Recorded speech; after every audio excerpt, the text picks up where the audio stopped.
On the evening of December 25, 2025, American missiles hit targets in northwest Nigeria. Trump called it a Christmas present to terrorists. He said they were slaughtering Christians at levels not seen in centuries. But when you look at where the strikes actually happened, the story gets complicated. Because Sokoto State, where those missiles landed, is one of the most Muslim regions in Nigeria. And local journalists couldn't recall any major attacks on Christians there, ever. This isn't about what happened on Christmas Day. It's about why it happened now. And to understand that, you need to go back 6 months to a claim that started spreading through American conservative media. A claim that 50,000 Christians had been killed in Nigeria since 2009, that 18,000 churches had been destroyed, that a genocide was happening, and that nobody was doing anything about it. Senator Ted Cruz said it first. In October 2025, he posted on social media warning of Christian mass murder in Nigeria. He introduced legislation to sanction Nigerian officials.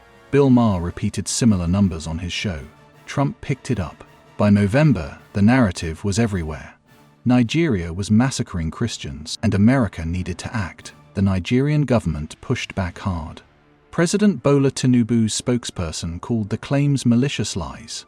Nigeria's foreign minister said the violence wasn't about religion. It was about terrorism. The problem is not a Christian-Muslim problem. And the data backed him up.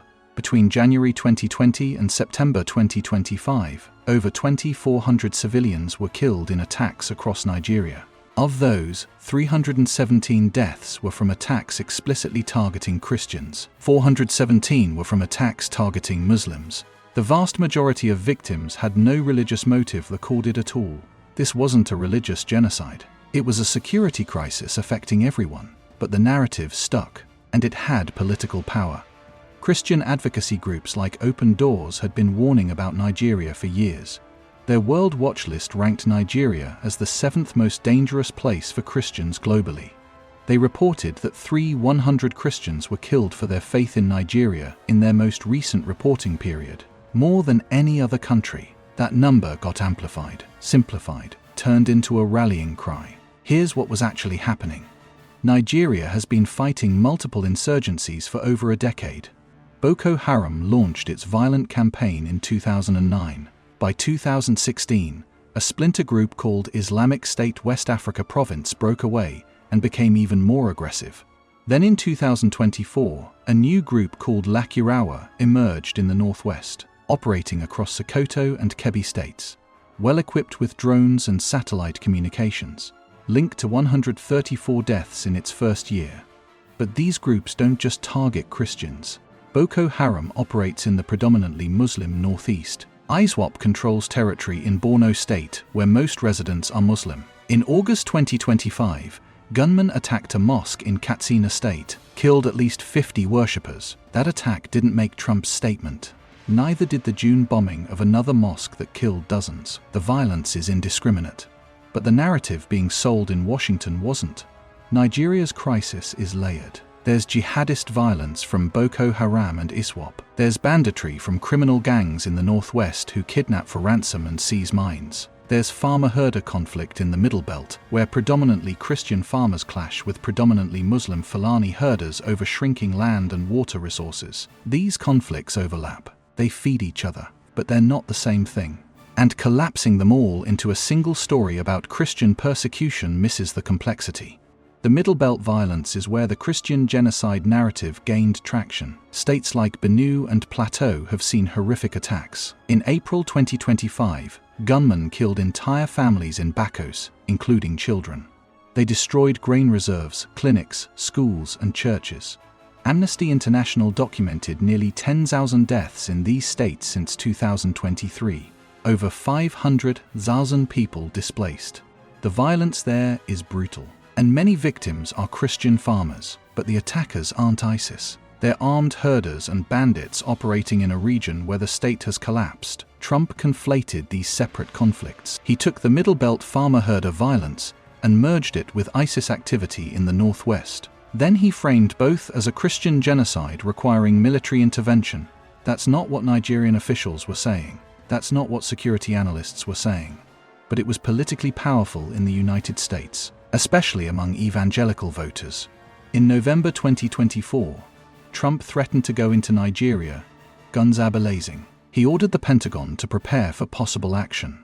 The State Department designated Nigeria a country of particular concern for religious freedom violations. They announced visa restrictions for Nigerians involved in violence against Christians. The pressure kept building. And Nigeria, which depends on American security cooperation, had to respond. So they coordinated. On December 24th, Nigerian Foreign Minister Yusuf Tuggar spoke with U.S. Secretary of State Marco Rubio for 19 minutes. They discussed targets. President Tinubu gave approval. The next day, Tomahawk missiles launched from a U.S. naval vessel.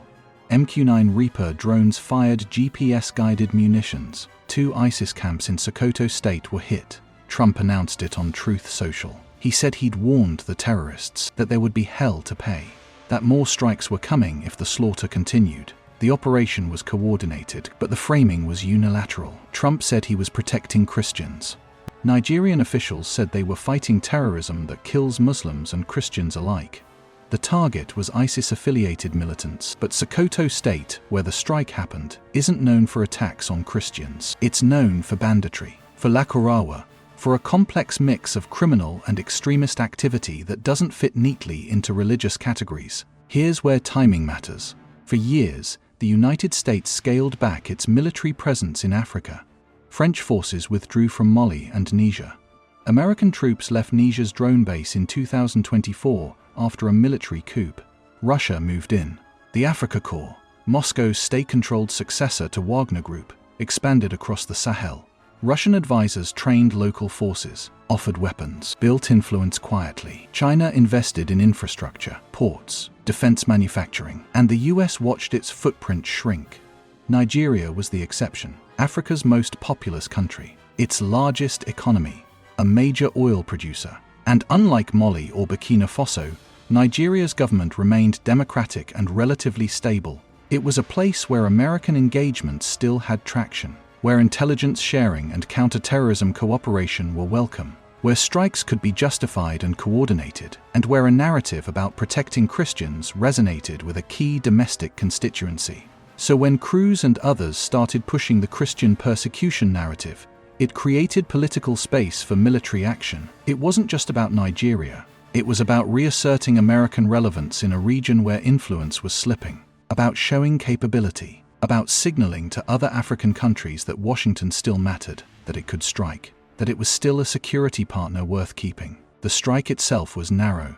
Precision munitions, coordinated with local authorities. No ground troops, no bases. Just enough to make a point. Defense Secretary Pete Hegseth said more would follow.